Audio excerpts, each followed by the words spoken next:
Buenas tardes en México, buenas tardes en Colombia, buenas tardes en Estados Unidos, buenas noches en España.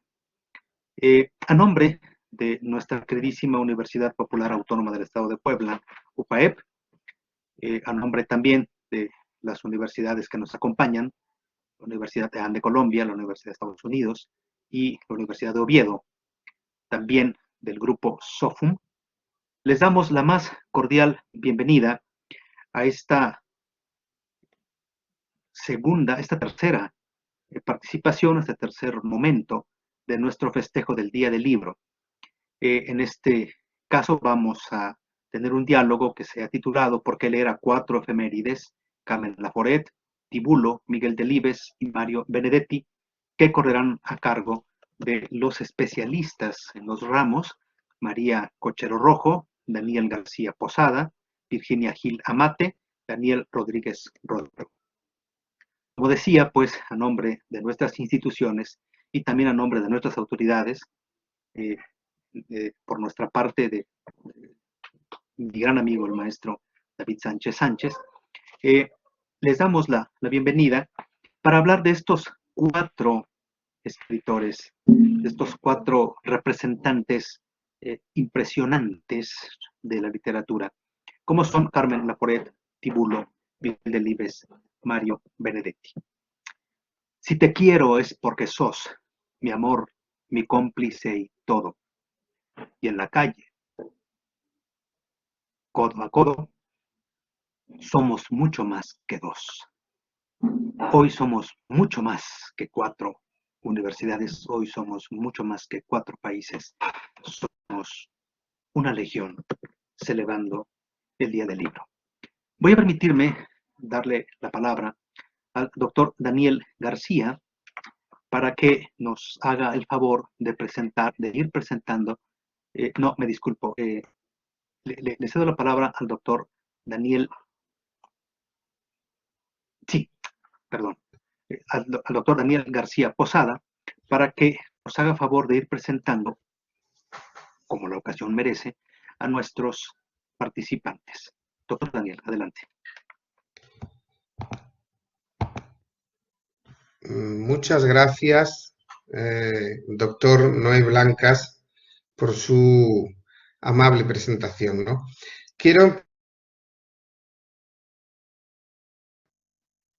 Doctor Blancas, ¿me oye y me ve? Sí, lo escuchamos bien. Sí, y lo vemos claramente. Bien, y me ven bien, ¿no? Bien. Pues digo que antes de comenzar a presentar a quienes vamos a intervenir hoy, quiero, en primer lugar, pedir disculpas en nombre de Miguel Alarcos, con el que acabo de poder hablar hace un ratillo. Ha habido un problema técnico con la sesión anterior, se ha quedado sin batería o tiene un problema con la batería del móvil y en cuestión de unos minutos entrará.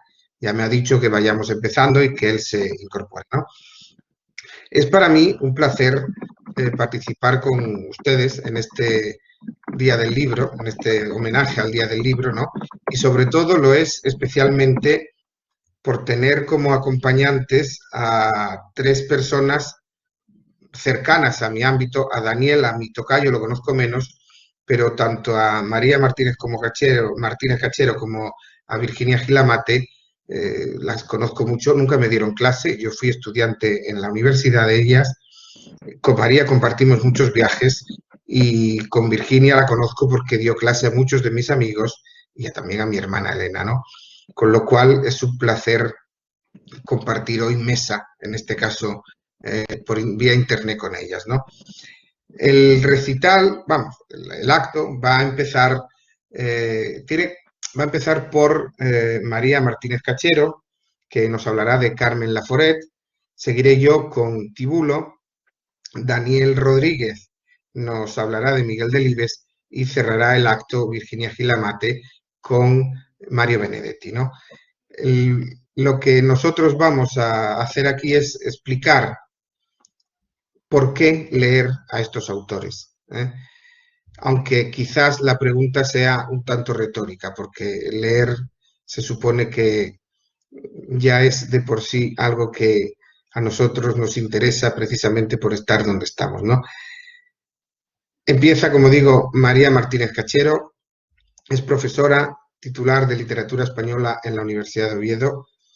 Entre otras cosas, ha trabajado en Alejandro Casona, un escritor bastante importante para nosotros en España, Alejandro Casona, y también para Latinoamérica, ¿no? Porque ahí estuvo exiliado. Y hoy María Martínez Cachero nos va a hablar de Carmen Laforet. No, el resto no les quito más tiempo y le cedo la palabra. Querida María, cuando quieras, Encantada, voy para allá. venga, perfecto. Ya vemos tu Vale, pantalla, con dame lo uno. cual te cedo la palabra. Vamos a Muy bien. viajar, voy a volver a viajar contigo otra vez. Sí, sí, sí, sí, sí. Bueno, has hecho un pacto con el diablo porque estás igual que hace años cuando viajábamos. Bien. Eso o que la pantalla mejora No, la no, no, imagen, no te no, creas. no. Qué va, qué va. Encantada de Muchas verte, Daniel. gracias. Bueno, estoy encantada. Quiero empezar por agradecer a Miguel Alarcos, que fue alumno mío. Es verdad que Daniel no llegó a ser, bueno, algún curso de doctorado, sí, pero bueno, es verdad que eres licenciado en filología clásica, no en hispánica. Bien, pues quiero agradecer a Miguel la oportunidad de estar aquí compartiendo internacionalmente y festejando este maravilloso Día del Libro, que yo creo que deberíamos seguir con la tradición de festejarlo el 23 de abril, todos los 23 de abril y, por supuesto, todos los días del año. Estoy encantada de estar aquí con ustedes.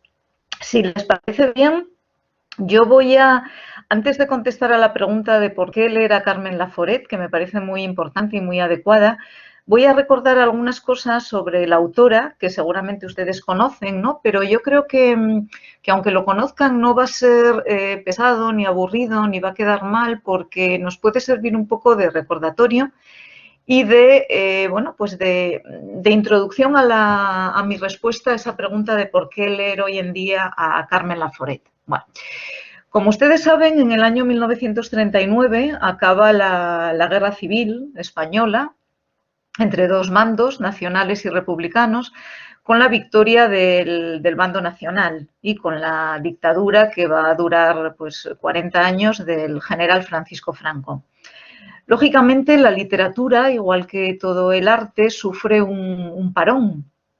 Las cosas no están, a lo mejor, para hacer, o sí, pero bueno, parece que no están mucho para hacer literatura cuando de lo que se trata a veces es de sobrevivir, ¿no? De sobrevivir al hambre, al miedo, al odio, a tantas cosas que deja tras sí una guerra y sobre todo una guerra civil.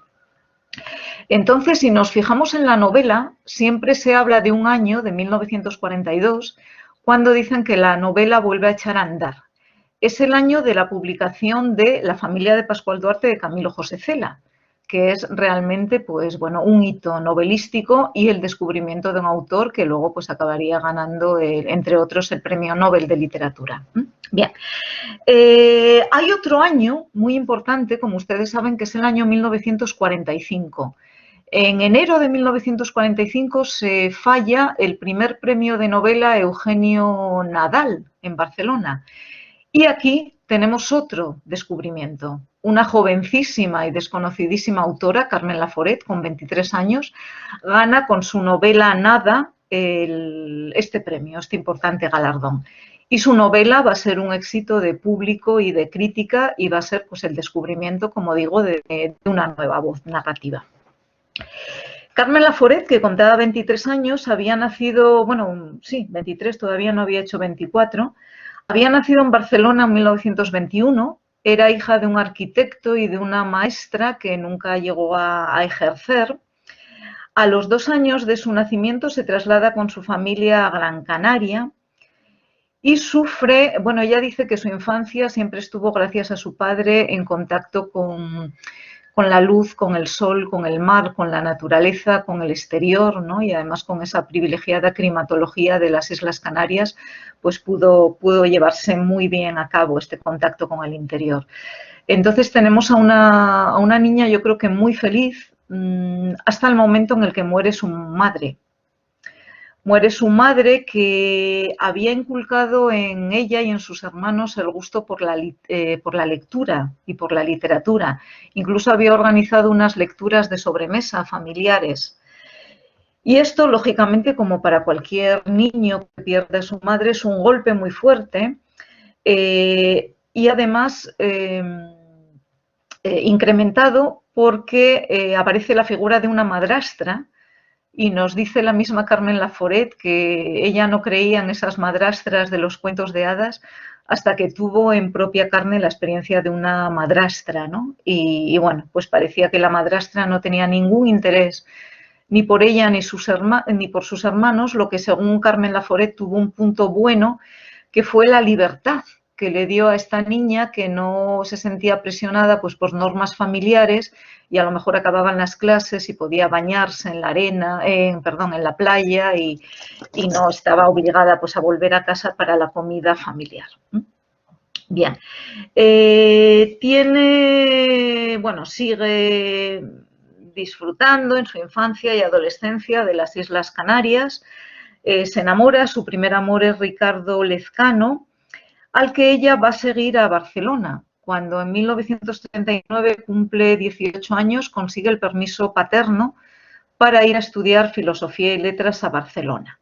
Embarca desde Canarias, nos dice que en esa travesía por mar ella siente la libertad, llega a Barcelona llena de ilusiones y se instala en la casa de sus abuelos, en la que fue la casa en la que ella había nacido. Tras 3 años de estudio, se traslada a Madrid, no llega a acabar los estudios de Filosofía y Letras, en Madrid empieza a estudiar Derecho y parece que tampoco lo acaba. Y es en Madrid, después de esos 3 años en Barcelona, donde escribe la novela Nada. Al final hay un crítico literario, que luego sería su marido, Manuel Cerezales, que lee la novela y le anima a presentarla a la primera convocatoria del premio Nadal.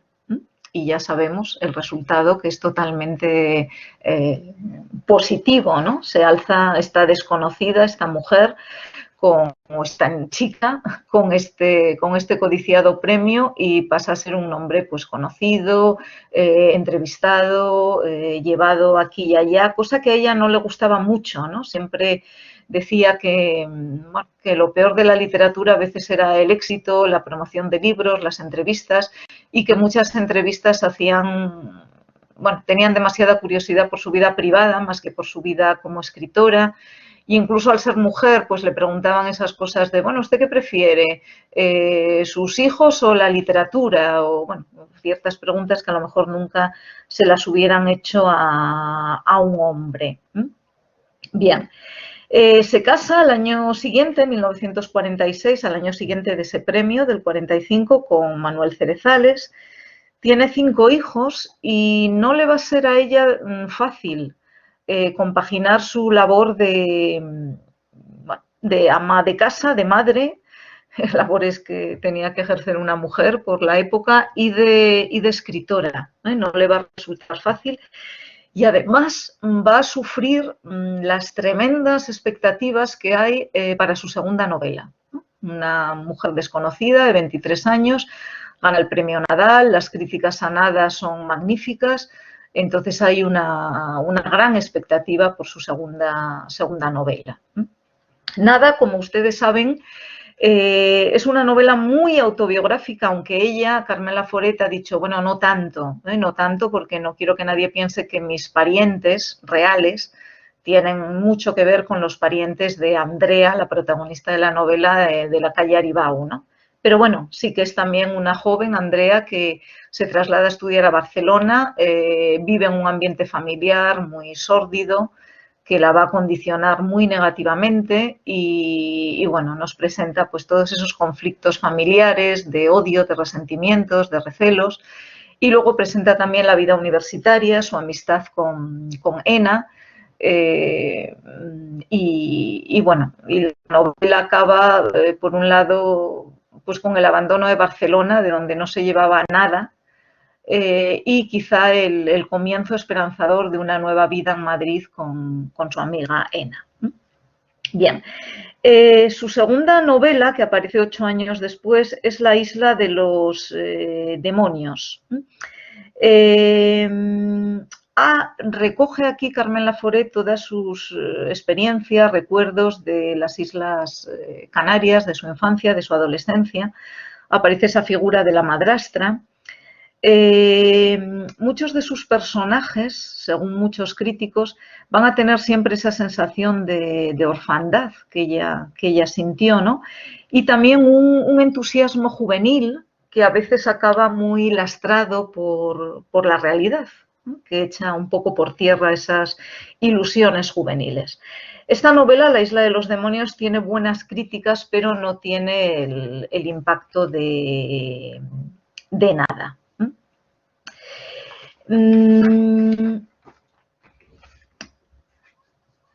Carmen Laforet escribe también cuentos, novelas cortas. Gracias a Gerald Brennan, autor asentado en España, se le va a abrir un poco ese mundo literario anglosajón. Y su siguiente novela es una novela un poco diferente, si queremos, La mujer nueva. La mujer nueva cuenta la conversión religiosa de una mujer adúltera. Carmen Laforet, según sus críticos, se mueve muchas veces entre un feminismo, a ver, no un feminismo radical, pero sí un feminismo, y también una especie de misticismo, ¿no? Durante su vida hubo periodos de fervor religioso, de éxtasis, de crisis religiosa, y es un poco lo que plasma en La mujer nueva, ¿no? Una mujer adúltera que marcha de su casa y vuelve al final. Perdón. Discúlpenme, es que dejé la puerta abierta y entró mi perra. Vuelve al final arrepentida a casa de su marido. Por esta novela algunos críticos y lectores le dieron un poco la espalda, ¿no? Porque ella, para Carmen Laforet, para algunos lectores, representaba pues la rebeldía, ese feminismo, ¿no? La figura de la mujer que escribe, y ahora, bueno, pues esa mujer dominada por el marido que vuelve un poco humillada, arrepentida. Bien. Un tiempo después, Carmen Laforet va a trasladarse a Tánger. Trabajaba allí su marido. Y en Tánger entra en contacto también con un mundo libre, un mundo transgresor, un mundo sin prejuicios que a ella le encanta. Y entra en contacto con muchos escritores afincados allí, como Paul Bowles, su mujer, Truman Capote. Bueno, y es un tiempo de felicidad, de plenitud para ella, de libertad, un poco pues lejos de España, donde el ambiente podía ser pues más agobiante.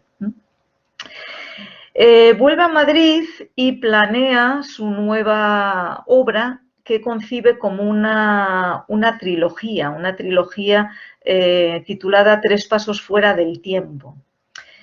Empieza con La insolación, que escribe también con dificultad, se aísla en una casa de la Sierra de Madrid, batalla con la escritura.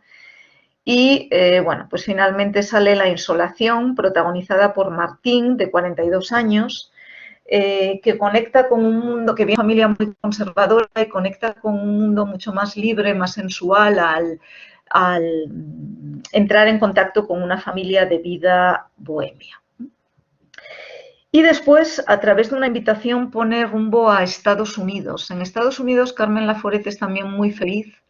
Da conferencias, tiene contacto con profesores y alumnos de distintas universidades, también se siente libre, diferente, satisfecha, anónima, ¿no? Que también le gustaba a ella eso, ¿no?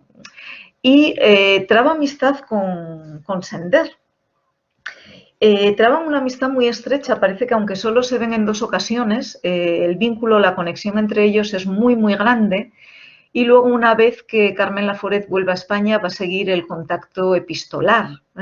Incluso las cartas están recogidas y la profunda amistad entre ellos.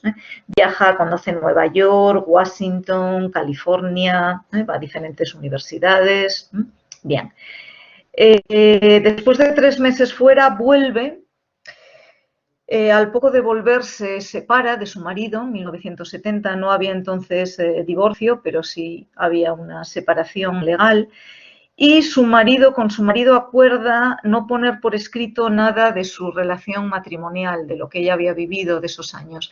Y parece que eso la pudo bloquear, porque en los últimos años a Carmen Laforet, que había planeado esa trilogía, bueno, no vuelve a publicar nada más en vida y se encierra pues en un silencio de escritura, digamos, no publica nada, en un silencio también mediático.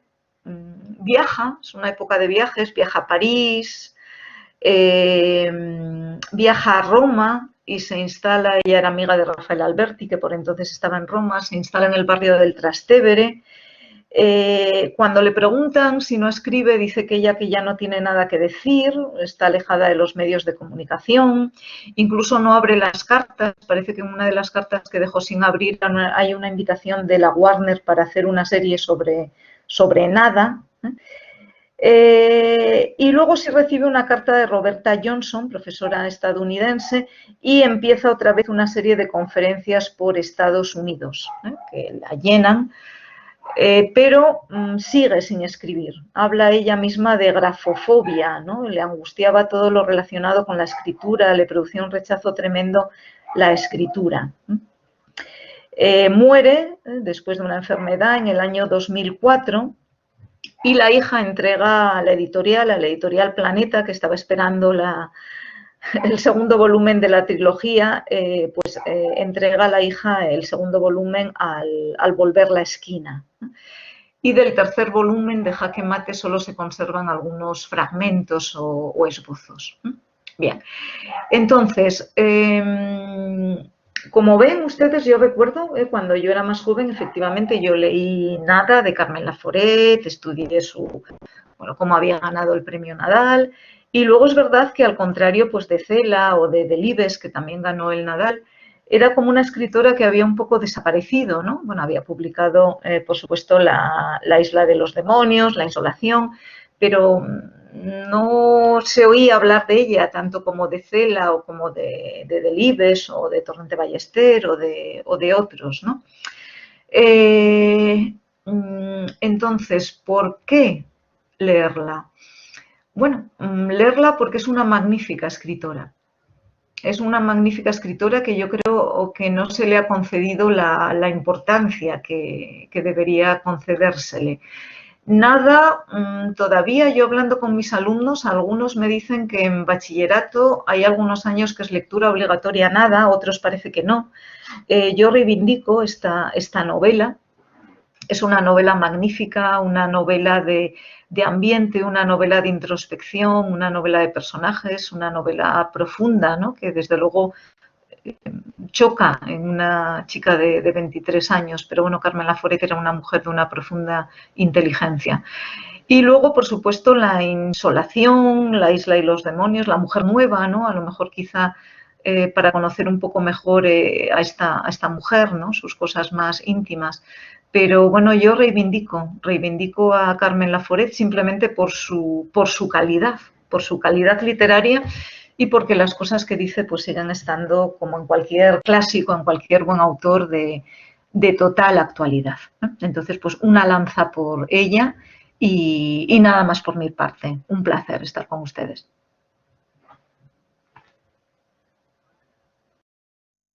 Muchas gracias, María, por hablarnos de Carmen Laforet.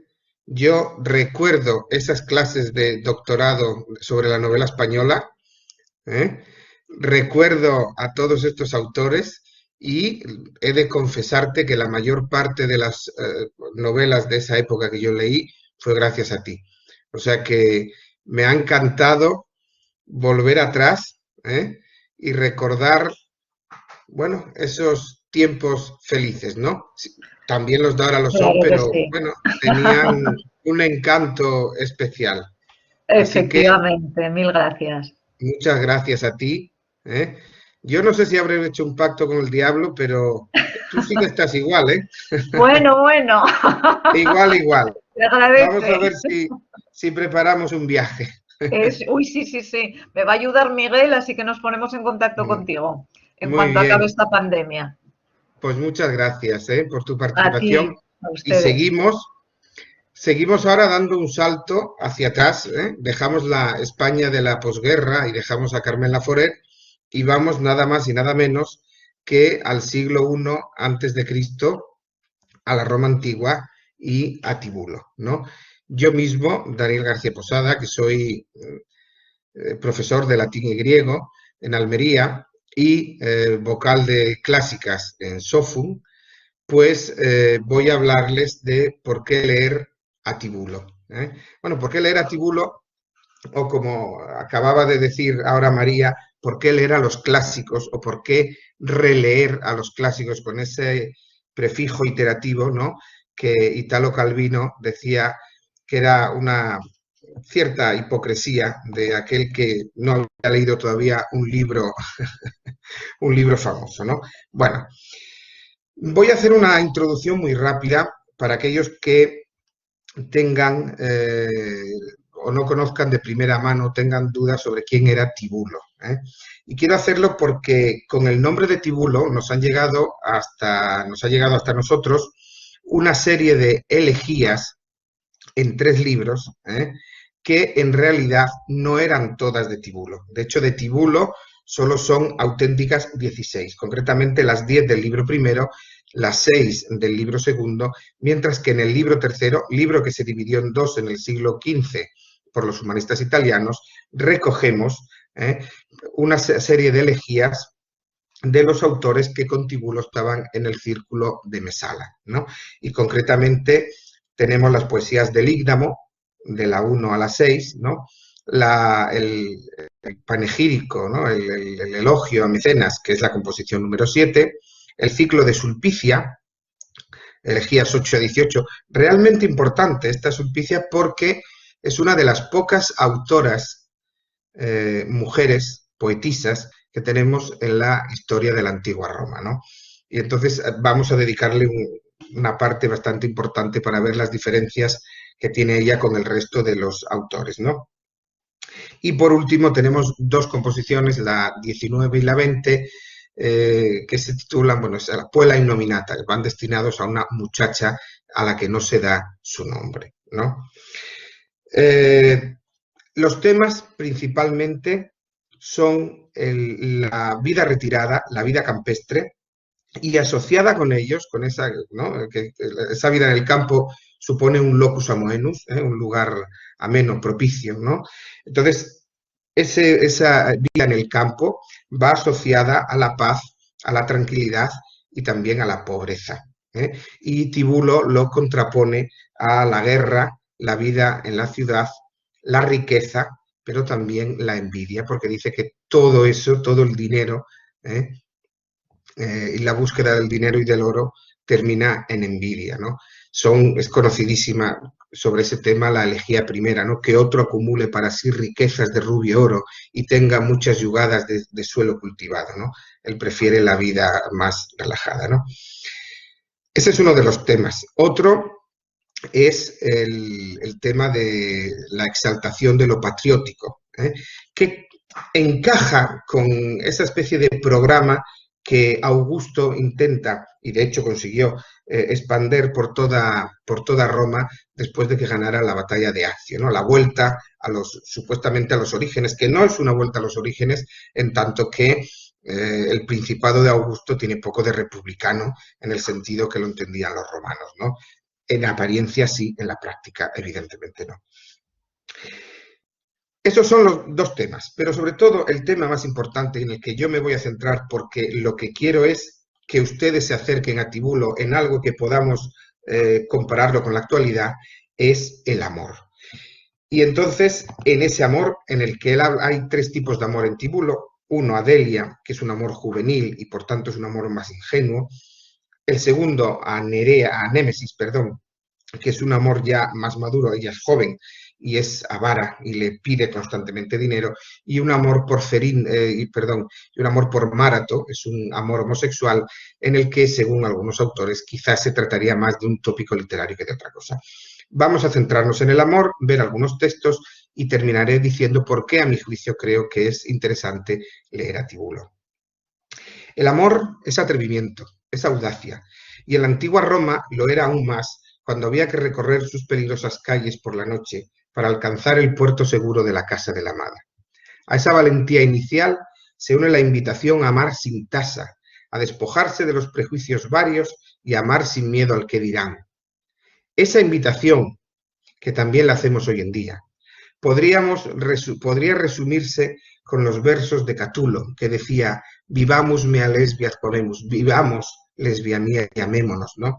Y encuentra un correlato evidente en nuestro autor, que invita a amar antes de que llegue la muerte con su cabeza cubierta por las tinieblas y la canosa vejez nos impida amar. Ese amar, antes de envejecer, va a tener un amplio recorrido en la literatura universal, ¿no? Lo que dice Tibulo es, entre tanto, mientras el destino lo consiente, amémonos. Ya llegará la muerte con su cabeza cubierta de tinieblas, ya se deslizará la edad de la pereza. No estará bien visto amar, ni decirnos tiernas cosas con la cabeza canosa. Ese tópico, digo, recuerda al Cólige Virgo Rosos de Ausonio y, más cercano para nosotros, el soneto 23 de nuestro Garcilaso de la Vega, en tanto que de rosa y de azucena se muestra la color en vuestro gesto, y vuestro mirar ardiente honesto enciende el corazón y lo refrena, ¿no? Sigue, coged de vuestra alegre primavera el dulce fruto, antes de que el tiempo airado cubra de nieve la hermosa cumbre, la vejez y las canas, ¿no? Y es que no hay mayor alegría para una persona enamorada que saber que el amor es recíproco y correspondido, como nos lo muestra Sulpicia en 3.11, donde en el cumpleaños de su amado Cerinto pide, cuando le declara su amor, que éste sea correspondido. Y le dice, me gusta, Cerinto, quemarme, si acude a ti el mismo fuego por mí. Sea recíproco nuestro amor, te lo pido por ti, por los muy dulces hurtos amorosos, por tus ojos, por tu genio. Y termina, tú, Venus, no seas injusta, seamos tus esclavos, los dos igualmente encadenados, o suelta mi cadena. En esos primeros compases del amor, hoy como ayer, destacan por encima de todo dos aspectos básicos, la belleza de la amada y la certeza de que ninguna podrá competir en belleza y en amor con ella. El amor embellece todo lo que ama, y no hace falta acudir a ensalmos o filtros amorosos o a conjuros mágicos. Solo la belleza natural de la amada, sin aderezos, y el recuerdo de sus labios, de su muslo, de su cuerpo, hacen que caigamos rendidos ante su esplendorosa y arrebatadora belleza. Dice el poema de Tibulo, ella te gusta, aunque se presente con su cara sin arreglar y no se haya hecho el tocado de su radiante cabeza con lento artificio. Es que con ensalmos, es que con hierbas que hacen palidecer te ha hechizado una vieja en el silencio de la noche. La belleza no precisa de nada, para nada, perdón, de ayudas mágicas, pero perjudica haber tocado su cuerpo, haberla besado largo rato, haber trabado muslo con muslo. Una vez enloquecidos por la belleza de la persona amada, vienen los momentos en los que podemos asegurar que nadie puede igualarla, que nadie puede competir con ella y que por muchas candidatas que tengamos, únicamente tenemos ojos para la persona amada. ¿Quién de nosotros no ha sentido nunca eso? Tibulo sí lo ha sentido y nos lo cuenta en la elegía 3.19. Ninguna mujer me echará de tu cama. Esta es la primera condición del pacto con el que está ligado nuestro amor. Tú eres la única que me gustas. En la ciudad, excepto tú, ya no hay ninguna chica bonita a mis ojos. Y ojalá a mí solo pudieras parecer hermosa. No agradarías a los demás. Así yo estaría seguro. Sin embargo, y ahí empiezan a surgir los problemas, el amor no siempre es un camino de rosas, sino más bien de espinas. Y es que, como dice la famosa canción de Mecano, de claras reminiscencias clásicas, amar es el empiece de la palabra amargura. Y esa amargura, ese querer y no poder, esos vaivenes que destrozan al que ama, y más aún al que ama a una mujer casada, son el comienzo de una esclavitud. El amor es esclavitud.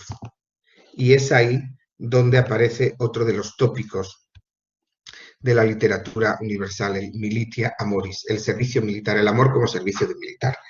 En la elegía 2.4 encontramos un ejemplo perfecto de esa esclavitud, porque Tibulo reconoce abiertamente ser esclavo de Némesis y que sería capaz de cualquier cosa con tal de contentar a su amante. Dice, aquí veo preparadas para mí esclavitud y dueña.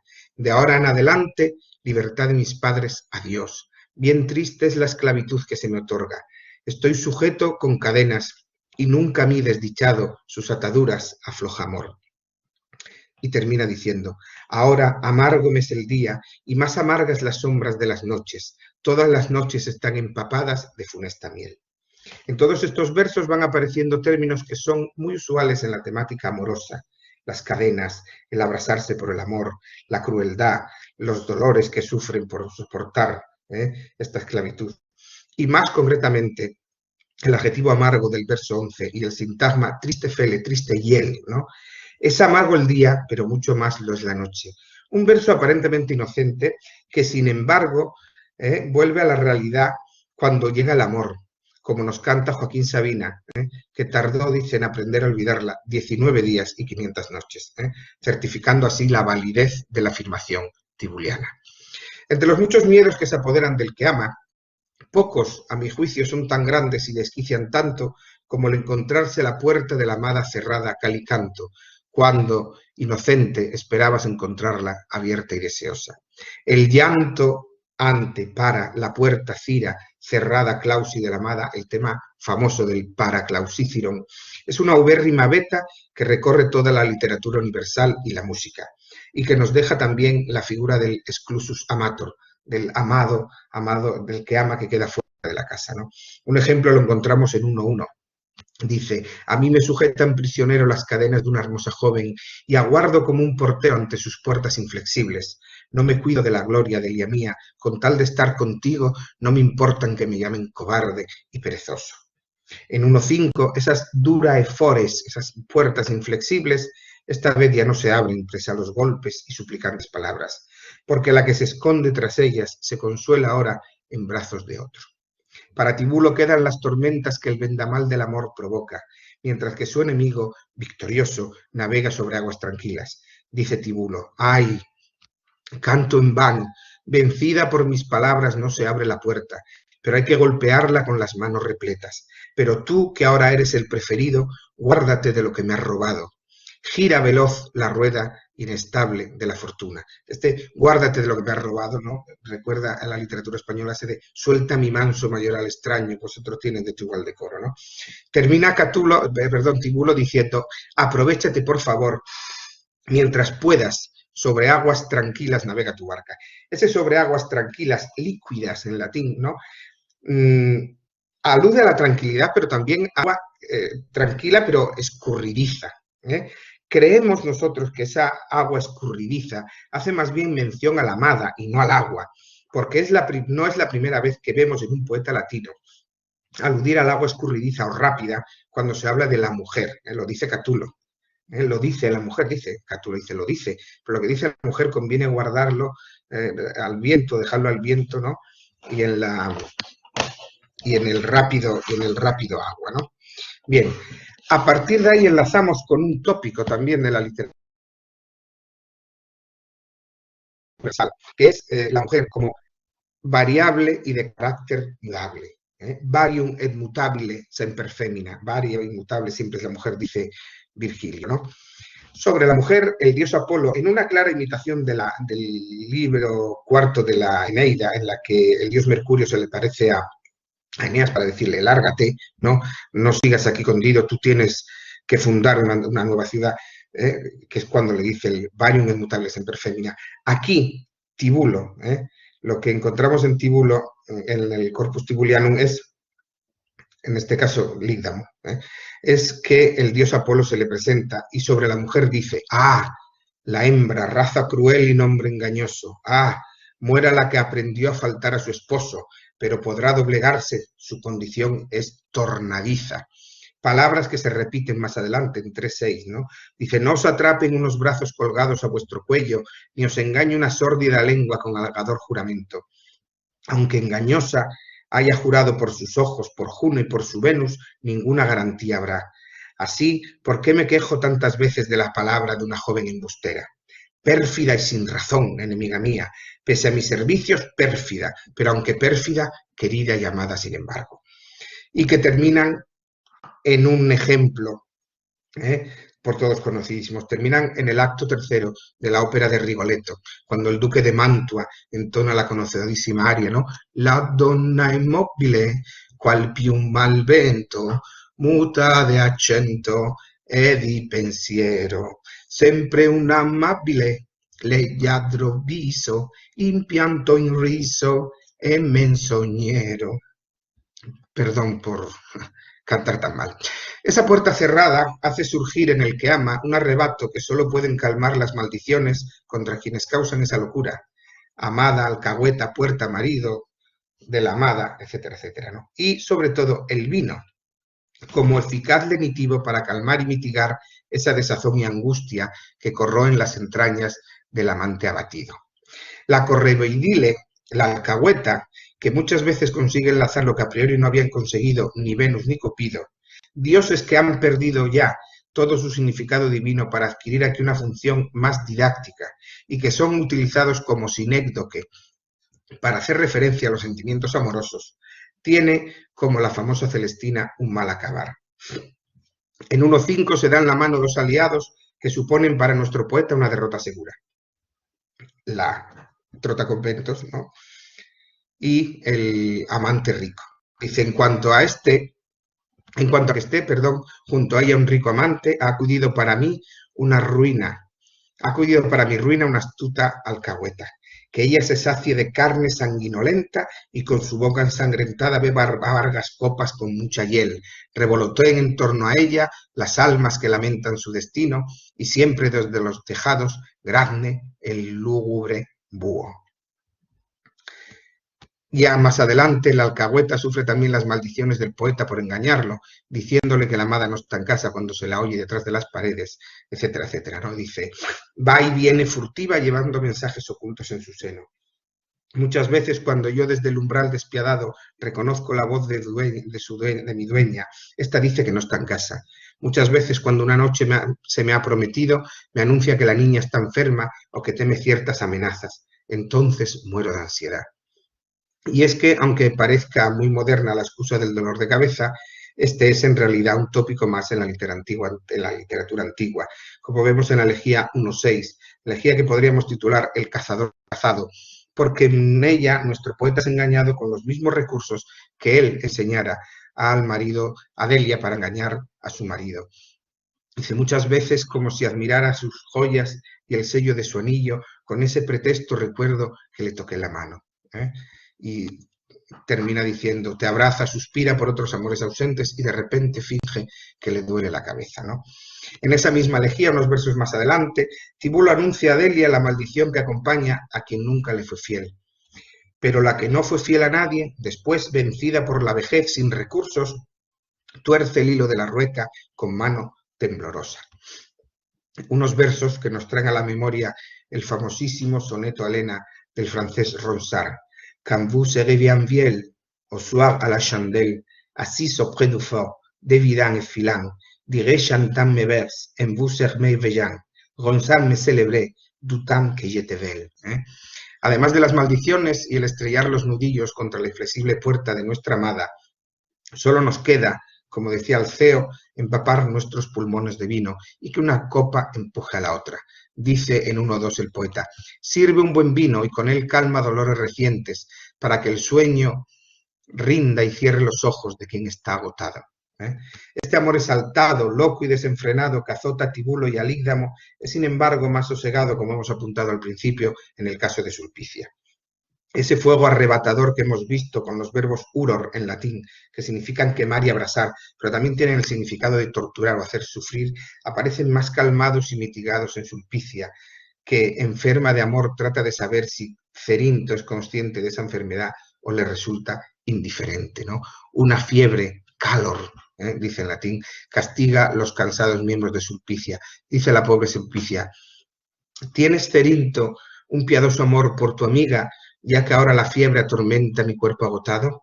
Yo no desearía vencer esta cruel enfermedad de otro modo que si pienso que tú lo quieres también. Perdón. Pero ¿de qué me serviría sanar de enfermedades si tú puedes soportar mis males con un corazón inflexible? Esa especie de recato que observemos en Sulpicia no lo vemos, sin embargo, en la poesía de Tibulo ni en los versos de Lígamo. Tanto es así que en ninguno de los poetas se habla del matrimonio, por más que la vida en común y el envejecer juntos constituyan el fin último de los deseos amorosos. En Sulpicia, en cambio, el fin último de ese amor por Cerinto es el matrimonio. Y así lo vemos en la Elegía 3.12, donde Tibulo, en una plegaria a Juno natal, la diosa de los matrimonios, pide que prepare mutuas cadenas para unir a ambos jóvenes. Dice, es más, al joven, por favor, prepárale los mismos lazos, así los unirás bien. Y es que esa diferencia de la que venimos hablando, perceptible en el tono de las elegías y que casi obedeciendo a un prototipo establecido por los antiguos, se mantiene casi inalterable en los moldes actuales, se hace más evidente cuando nos adentramos en el terreno más erótico y sexual. Si Tibulo recurre a expresiones claramente de índole sexual, tiernos pechos, húmedos besos de entrelazadas lenguas, dejar la marca de los dientes del cuello de la amada, ¿no? Cuando le pide a la joven Fóloe que no sea esquivo con Marato, joven por el que el Tibulo bebe los vientos, esa entrega amorosa es mucho más recatada e incluso imperceptible a simple vista, como podemos ver en la Elegía 3.13, donde la joven poetisa confiesa que Venus ha cumplido sus promesas atrayendo al joven Cerinto y dejándolo caer en su pecho. Dice, al fin ha llegado amor, en forma tal que me resulta más vergonzoso para mí haberlo ocultado que haberlo descubierto a alguien. Ganada por mis camenas, Titerea lo trajo y lo depositó en mi regazo. Cumplió sus promesas Venus. Ya solo nos queda, para terminar esta apretada y rápida relectura de Tibulo, tratar un último lugar común en la poesía amorosa, el preceptor del amor. Es norma que alguien nos aconseje a la hora de conseguir el amor, y en la literatura universal tenemos dos obras muy famosas en las que se dan consejos a la hora de conquistar a la persona amada. El Ars Amandi de Ovidio y el libro. Sin embargo, en la Elegía 1.4 de Tibulo, no es el propio Tibulo como es el propio Arcipreste o es el propio Ovidio quien da consejos, Quizás porque el poeta quiere saber cómo se puede conquistar a los jóvenes. Quien le da los consejos es el dios Príapo, con unas connotaciones sexuales mucho más que evidentes, ¿no? Que por otra parte encaja mejor para un amor homosexual, como el que nos cuenta Tibulo. En los versos de esa elegía podemos encontrar una serie de consejos que muy bien podrían ponerse en práctica hoy y que incluso muchas veces, de una u otra manera, hemos recibido de nuestros amigos o de nuestros preceptores en el amor. Tan pesado, Basta una simple lectura de esos versos para darse cuenta de ello. Dicen uno, pero no te desalientes si por casualidad al principio te dicen que no. Poco a poco ofrecerán su cuello al yugo. Un tiempo prolongado enseñó a los leones a obedecer al hombre. Un tiempo prolongado hace horadar las rocas mediante un agua mansa. Donde aparece el socorrido consejo de no darse por vencido ante la primera negativa de la persona amada, porque es el contacto y el tiempo quien hace vencer las resistencias. Aquí, frente a lo que cabría esperar, y por eso me parece interesante reseñarlo, ese no que sí, no lo da una mujer sino un hombre, porque estamos en un caso de amor homosexual. Es decir, frente a lo que la tradición nos ha dicho, no solo la mujer responde al principio con un no. Ahora bien, ese no inicial, que se convertirá probablemente en sí, no conviene demorarlo mucho, porque se corre el serio riesgo de que el contacto quede como una simple amistad y pierda con el transcurso del tiempo la posibilidad de amor. Ese coqueteo, ¿no? Es una especie de posibilidad de encuentro amoroso que nunca se da por seguro, ¿no? Es eso lo que viene a decir, ¿no? Hay que saber buscar el momento. Lectura, digo, está plenamente actual y que sigue suponiendo una duda existencial para el que ama. Elegir el momento exacto y no dejar pasar el momento preciso, el kairos, del que nos hablan los griegos, ¿no? Dice, pero si actúas con lentitud te equivocarás, perderás la ocasión con qué rapidez. El día no permanece ocioso ni vuelve a repetirse. Con qué rapidez pierde la tierra sus colores de púrpura, con qué rapidez el alto chopo su hermoso ramaje. El miedo a que se nos pase el arroz era también, como acabamos de ver, una preocupación que sentían en la antigüedad. La belleza no tiene tregua, es efímera y tiene fecha de caducidad, algo que hemos visto resuena constantemente en la literatura universal. Conseguir el amor, vencer sus espinas y los vaivenes y tempestades que lo caracterizan, y alcanzar un lugar alejado de los males externos y solo centrado en el hogar feliz, sigue siendo hoy, a pesar de los años, tan importante y anhelado como lo era entonces. ¿Por qué leer a Tibulo? Ahora podemos responder con otra pregunta: ¿y por qué no leerlo? Una lectura rápida de Tibulo nos permite comprender que él es un eslabón más en esta amplia cadena que conforma la literatura universal. Una literatura que se me asemeja al vinoso Ponto, al ancho mar en el que van desembocando ríos y afluentes, que son las distintas obras literarias. Surcar ese amplio mar y remontar el curso de esos ríos y de sus afluentes, porque afluente de la literatura griega es la literatura latina, nos permitirá entender que el origen de estos ríos estaba en el monte Licón y en la colina del Aventino, que sobre este río que recorre Roma empezó la historia de la capital del mundo, hace exactamente, antes de ayer, 2774 años. Estas lecturas conforman, junto con su cultura e idiosincrasia, los sólidos cimientos del mundo occidental. Grecia y Roma son, en definitiva, las profundas raíces que siguen manteniendo vivo el tronco de nuestra cultura. El almo regazo de las lenguas clásicas es, en estos tiempos propicios al odio, un puerto seguro y tranquilo, una atalaya elevada sobre la que ver, analizar, desmenuzar y entender el mundo que nos ha tocado vivir. ¿Por qué leer a Tibulo? Porque leyéndolo entendemos mejor esta vida, que a veces nos resulta incomprensible, y porque con esta lectura entendemos que el género humano es único y uno, y que nuestros sentimientos son los mismos que los de quienes nos rodean. ¿Por qué leer a Tibulo? Porque yo creo firmemente que nos hace mejores. Muchas gracias. Y seguimos ya en el acto, y ahora, bueno, estoy leyendo algunos de los comentarios, luego los leo, que nos hacen los compañeros. Está Miguel. Miguel, ya te veo. ¿Me oyes? Miguel. Miguel, ¿me oyes? Bien, no sé, sigue habiendo algún tipo de... Miguel, ¿hablas de Miguel Villanueva o de Alarcos, compañero? Miguel Alarcos decía, sí, pero bueno. Está ahí, está ahí. Era porque... Sí, lo he visto, era por si me oía, y seguía ya él con la presentación de Daniel y de Virginia. Miguel. Bueno, parece que no me oye. Seguimos entonces con este acto, y ahora mismo va a hablarnos de Miguel Delibes Daniel Rodríguez Rodero, ¿no? Y quiero agradecerle a Daniel, como a los otros invitados que estén hoy con nosotros, y voy a cederle el turno a un leonés muy unido a Asturias, con un premio de poesía, el de la Universidad de Oviedo, en su 8ª edición. Creo que es Daniel, efectivamente.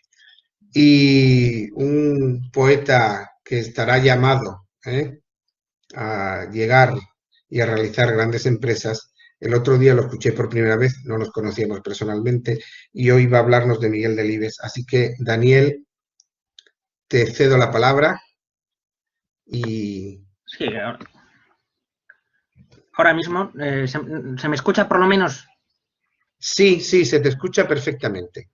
Vale, ahora a ver si se me ve ya, y entonces lo estupendo. Pero entre que la cámara hace su trabajo y no, comienzo a hablarles de Miguel Delibes. En primer lugar, muy buenas noches y, bueno, aquí tardes noches, allí unas tardes más tardes, supongo. Y agradezco profundamente la invitación que me hizo Sofun, y además la confianza no solo de contar conmigo para una sesión, sino para dos, lo cual es ser, diríamos, criminal reincidente. Esto es delito de reincidencia o agravante de reincidencia. En cualquier caso, quisiera... parece que la cámara no me va, así que, si me permiten, no sé si me van a poder ver porque se me cuelga o, en fin, no sé. Pero confío en que me sigan escuchando. ¿Se me sigue escuchando, Daniel? Sí, perfectamente. Te escucho, vale, perfectamente. Perdón. Perfecto, es lo que me preocupa porque, al fin y al cabo, es lo esencial. Bien. quería, la pregunta que hay que hacer en gran medida en estos clásicos recientes es si precisamente ha llegado el turno de los clásicos. He sabido que autores que han tenido un momento de gran popularidad durante su etapa creativa, en la que publicaban libros, etcétera, incluso toda la industria editorial que siempre potencia unas figuras, que en torno a ellas hace una especie diríamos, de fuerza atractiva, de vis atractiva, que hace que todo oscile en torno a ellas. Luego esto se viene a detener en seco con el fallecimiento, en gran medida, porque claro, ya no hay posibilidad de continuar proporcionando textos a la imprenta, lo cual, salvo en algunos casos que existan o que se hayan dejado inéditos, y se produce eso que se denomina el purgatorio, ¿no? También ocasionado porque los representantes de la escuela, digamos, de la antigua corriente estética o literaria, parece que están superados por una nueva moda, con el público lo que demanda es esa moda, esa savia nueva, esa revolución o ese distinto modo de hacer y entender la literatura, o de entender y hacerla, mejor dicho, hasta que se va sentando y luego se comienza a reivindicarle y asumirle y ya integrarse en el acervo común. Hay que decir, no obstante, que nunca estas rupturas son abruptas, como he sabido, y que ni siquiera en otra sesión, ¿verdad?, hablábamos del caso de Galdós, ni siquiera la generación del 98 cortó con Galdós, pese a toda la literatura que hay sobre ello de sus relaciones, en realidad. Del mismo modo que tampoco los que han venido después de Miguel Delibes, Cela, Torrente Ballestero, Carmen Laforet, han cortado con ellos, especialmente con el que menos han cortado es con Miguel Delibes, por una serie de cuestiones que ahora mismo veremos. Miguel Delibes, como es sabido, nació hizo ya 100 años, concretamente el 17 de octubre de 1920, una fecha que yo la digo de memoria sin titubeo ninguno porque coincide en día, mes y año con la de mi abuelo paterno. Entonces, pues, siempre cuando celebrábamos el cumpleaños de mi abuelo salía en televisión Miguel Delibes. Y esto es una de las, en fin, casi podríamos decir soplos de la fortuna, porque me permitió, entendiendo que eran estrictamente contemporáneos, entender mucho mejor la obra de Miguel Delibes, porque mi abuelo habría podido ser perfectamente un personaje de sus novelas, en el sentido de que la realidad de la que Delibes hablaba fue la realidad que mi abuelo vivió y en la que, es decir, la España agraria, digamos, lo que se ha llamado, bueno, que podemos llamar la Castilla cerealista, para los que conectan desde fuera de España,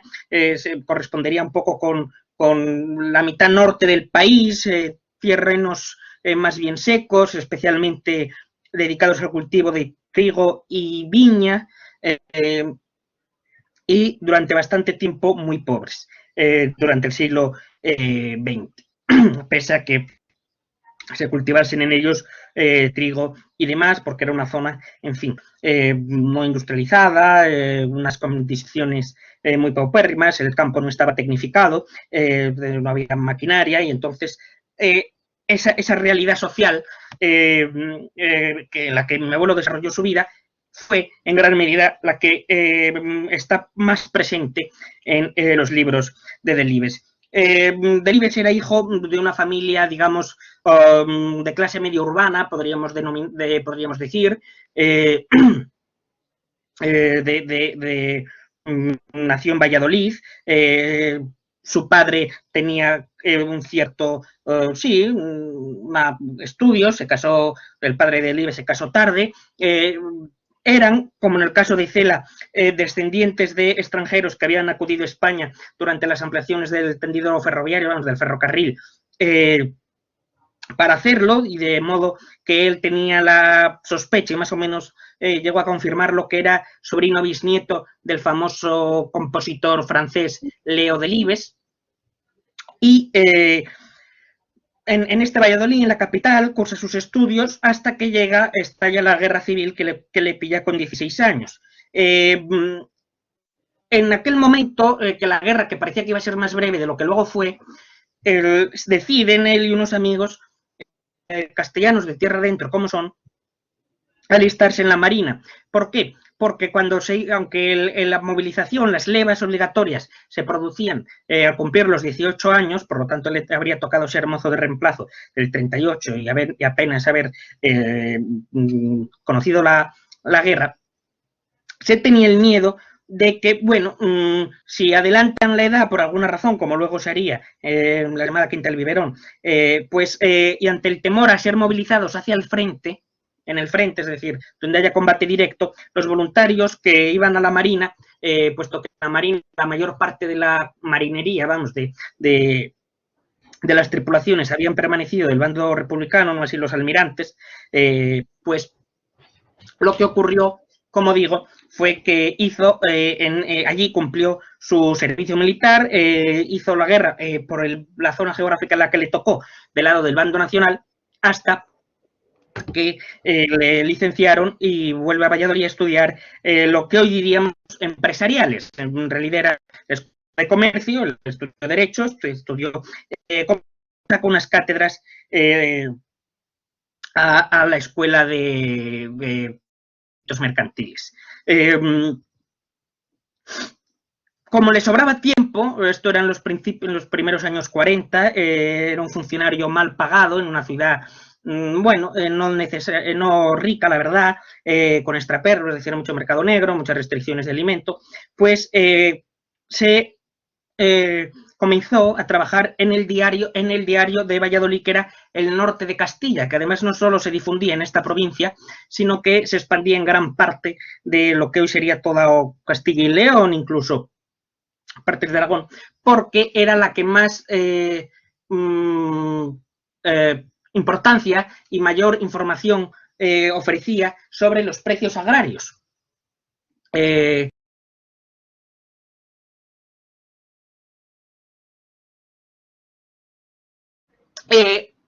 hecho es que la novela social, que como dijo como dijo Gabriel Celaya, muchas veces hablaba de literatura social cuando se quería decir socialista o más socializante. El caso de Miguel Delibes hay una diferencia grande, y es que siendo su prosa por lo general muy tersa, no es tan notarial ni tan, diríamos, magra, incluso seca a veces o áspera, como en otros casos. Y hay algo extraordinario, que él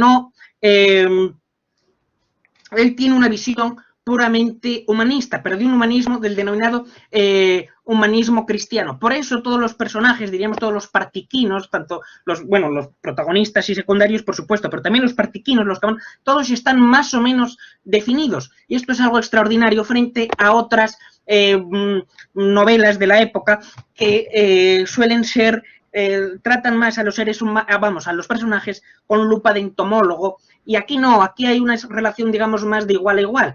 Compárese, por ejemplo, lo que ocurre en La Colmena, donde los ciento y tantos personajes, digo ciento y tantos, en realidad probablemente 200 y tantos, pero no hay acuerdo sobre cuáles son exactamente personajes o solamente personas nombradas, al final llegan un momento a ser un poco una caricatura. Él no. En Miguel Delibes trata de dotarles de eso de alma, ¿no?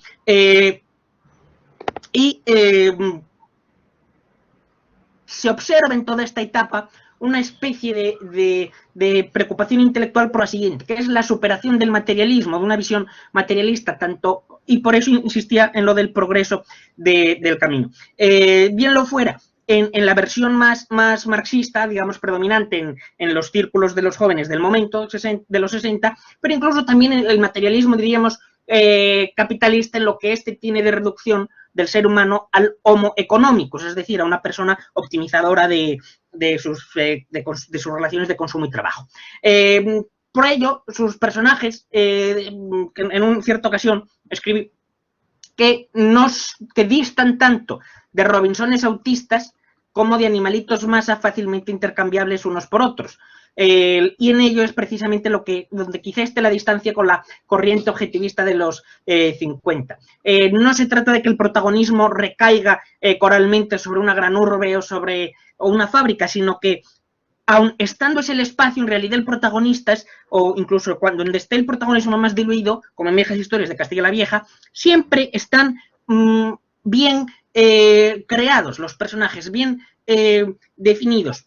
Su antropología en este punto es verdad que es católica, de un catolicismo sereno y comprensivo, alineado un poco con virutas de Ortega y Gasset, que no dejaba de ser el Pope de su generación, tanto por influencia directa como indirecta. Respecto de otras corrientes europeas de ese momento, pues además se le podría entroncar como una especie de existencialismo mucho más suave.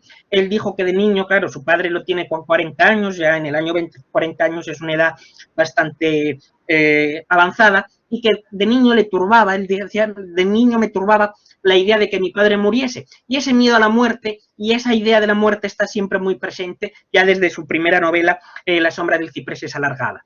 Entonces, en cambio, Delibes a ese existencialismo también le superpone una especie de socarronería chispeante, muy bien administrada, pero que es la ironía propia de los seres más melancólicos, por no decir depresivos. Y, a su vez, siempre la preocupación por la naturaleza. Él se definía como conservacionista, aunque él era un gran cazador y pescador, en realidad cazador de caza menor. Él decía que matar animales grandes no le gustaba, que le gustaban las perdices, o cazar becadas y truchas, y que era lo que él dedicaba los domingos, buena parte. De hecho tiene un libro que es Las perdices del domingo, y entroncaría aquí con autores como Peguy, Mounier, Maritain, muy influido por Larra, también una visión, esa especie de acidez, lo que pasa que la tiene mucho más diluida, en gran medida porque fue una recomendación de su mujer. De hecho, el primer libro de la selección de clásicos castellanos de Larra, que lee Miguel Delibes, ese ejemplar se lo compró su mujer, todavía de novios, porque decía, tienes que leer esto. Y Pla y el 98. Pla dijo de él que era del Josep Pla, que era el escritor español del momento que más le interesaba. Y Azorín dijo que era el gran novelista de su época, lo cual a Cela tampoco parece que no le gustó demasiado, porque tenía una visión de que no quería ser solamente el mejor, sino el único. Voy abreviando. El otro gran tema que se suele ligar a Miguel Delibes es la comprensión, ya lo hemos apuntado aquí, de la realidad castellana, pero esta realidad castellana hay que trascenderlo de la pequeña ciudad, es sobre todo de la vida rural, en un momento además en el que lo rural era un problema y había que abordarlo con toda su crudeza a veces. Y es curioso porque en España hubo una crítica muy grande a estos escritores más o menos ruralistas, algunos se los llamó los de la Berza, no tanto Miguel Delibes, porque siempre había esa humanidad en todos sus textos, incluso en la voz del narrador, que es muchas veces donde está la medida de la humanidad del novelista. Pero al fin y al cabo, rurales fueron, o rurales son, desde Pedro Páramo, El coronel no tiene quien le escriba, o Crónica de una muerte anunciada, aunque quizá un poco menos, La Casa Verde, en fin, es decir, que todo el boom hispanoamericano tiene también mucho de ruralista, de esos lugares donde se exacerban los amores y los odios. Cuando se va recibiendo por la influencia especialmente de la literatura más experimental, sobre todo de Faulkner, y en gran medida a través de los autores del boom, como Vargas Llosa, el más faulkneriano quizá de entre los autores hispanoamericanos del momento, Delibes también comienza a intrincar, él es un gran dominador del lenguaje, intrinca, complejiza el estilo, hasta el punto de hacer novelas muy próximas a la estética, o abiertamente insertables en la estética experimental. Por ejemplo, Parábola de un náufrago, sobre la desesperación que puede llegar a producir en una persona el agobio, vamos, el estrés laboral, diríamos hoy, o sea, la situación de la relación con sus superiores, en esa especie de cajón alienante que es la gran empresa mercantil, que en aquel momento se empiezan ya a desarrollar con toda la fuerza, y nuevamente, volviendo al mundo rural, Los Santos Inocentes, que llevaría al cine con grandísimo éxito y premiada en Cannes. Cielo de ratas, y da su visión sobre la guerra civil luego en 5 horas con Mario, sobre una viuda hablando a al cadáver de su marido, explicando allí los odios. Un libro que se ha hermanado, se ha entroncado con el Requiem por un campesino español, y también en 377A, Madera de Héroe, donde habla de de unos chicos que van de voluntarios a la Marina, recordando esa idea. Cuando parece que Miguel Delibes ya está agotado, que Miguel Delibes ya lo que hace es recopilaciones de ensayitos, él tiene un estilo muy bueno, muy curtido en el periodismo, además siempre con la denuncia precisa y una gran solidez intelectual. Cuando parece que ya sus novelas ya no da para escribirla, ya no da para escribir novelas, hace algún relato, es verdad, alguna adaptación, o bueno, libros, digamos, menores, aunque en cualquier caso muy interesantes por cuanto dan la medida de su manera de ver la vida. Digo, cuando ya ocurre todo esto, con 75 años, comienza la que para él sería la novela de la que más satisfecho estuvo, que es El hereje, que le llevó 3 años escribirla, siempre decía que el camino 3 semanas, El hereje 3 años, que es sobre la vida de Cipriano Salcedo, un luterano, un protestante, que termina siendo reo del Santo Oficio durante el siglo XVI. Entre medias también nos ha hecho la serie de diarios de un emigrante, de un jubilado, las cartas de amor de un sexagenario voluptuoso, un libro precioso que es Señora de Rojo sobre fondo gris, cuyo protagonista es un pintor que cae en una depresión cuando muere su esposa, al principio cuando España se encaminaba hacia el rumbo de la transición, y es un canto de amor bellísimo a la que fue su mujer, de quien dijo Ángeles de Castro, de quien dijo Julián Marías en el discurso de contestación de la Academia a Miguel Delibes, que era a la vez maternal y niña, sencilla y clara, y que con su mera presencia aligeraba a Miguel la pesadumbre de la vida, un privilegio que, justo es decirlo, del que también gozó Julián Marías con Dolores Franco, Lolita Franco, como se la llamaba en los círculos literarios.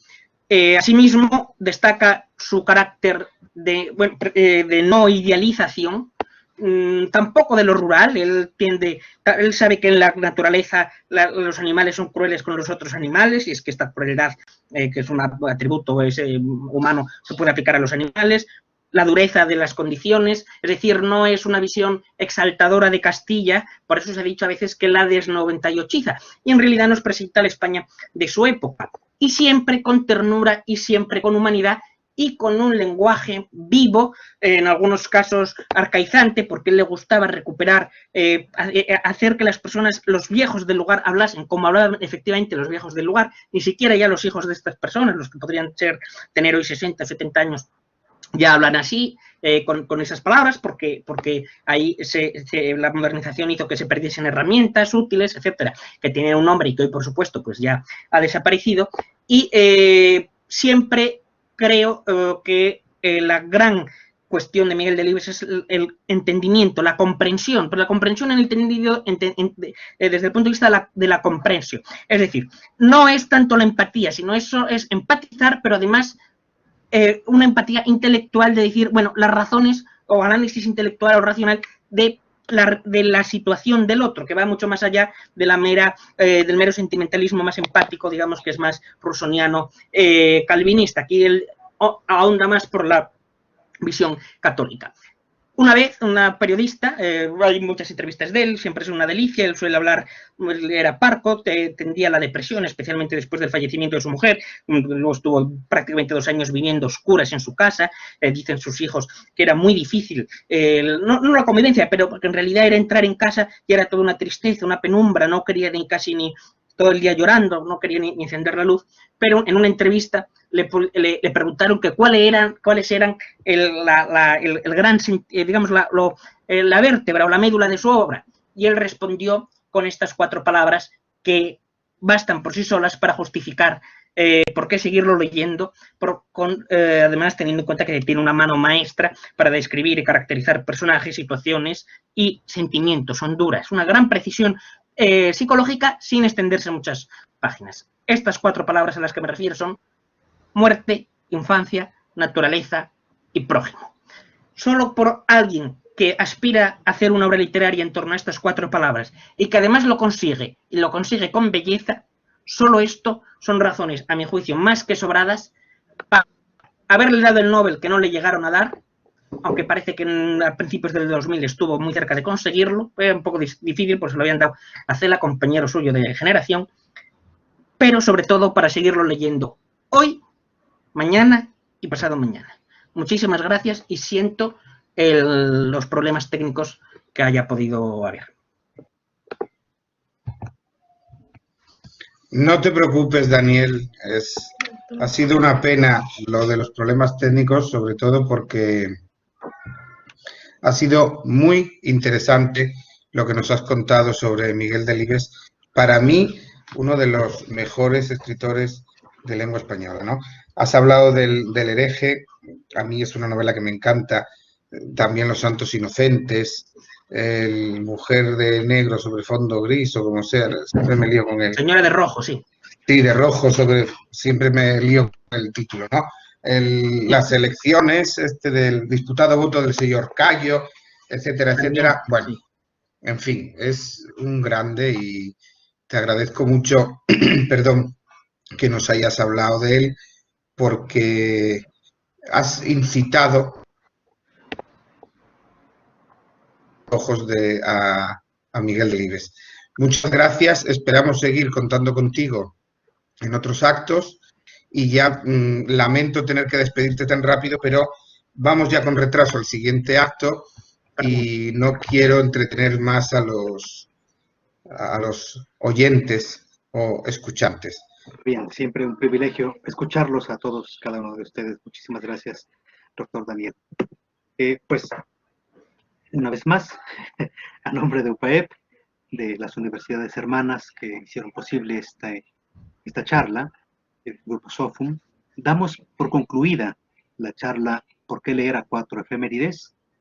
Les pedimos, por supuesto, una vez más, disculpas por los incidentes de conexión en la red, tanto a nuestros participantes como a nuestros asistentes, que nos han retrasado ya por casi 30 minutos, pero la literatura es intemporal.